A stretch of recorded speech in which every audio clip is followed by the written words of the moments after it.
President Trump is facing growing backlash this morning after floating a controversial plan to have the U.S. take over, redevelop, and eventually own Gaza. The remarks followed a meeting with Israeli Prime Minister Benjamin Netanyahu, who did not appear to be opposed to the idea. Our chief White House correspondent Peter Alexander starts us off. The U.S. will take over the Gaza Strip. President Trump endorsing America moving into one of the world's most volatile regions. We'll own it and be responsible for dismantling all of the dangerous unexploded bombs, level the site and get rid of the destroyed buildings.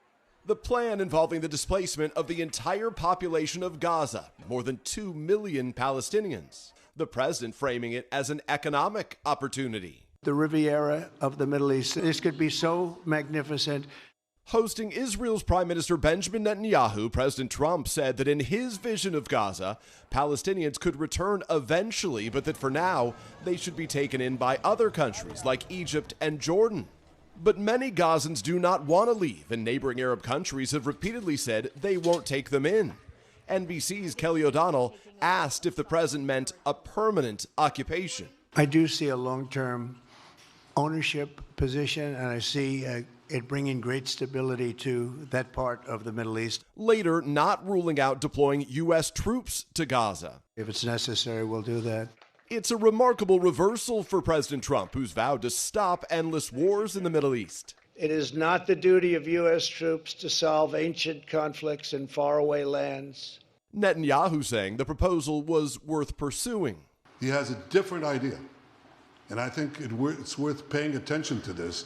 Democrats quickly condemning the idea of troops in Gaza. It will be a moment of great danger for Americans. Senator Chris Coons telling journalists, "You can report that I was speechless." That's insane. I can't think of a place on earth that would welcome American troops less and where any positive outcome is less likely. Even Republicans expressing caution. Conservative Senator Tom Tillis saying, quote, "Obviously it's not going to happen." And Trump ally Lindsey Graham. I think that'd be a tough place to be assigned if you're an American soldier. We'll see what the Arab world says, but, that'd be problematic at many, many levels. A senior Hamas official says he strongly rejects President Trump's Gaza plan.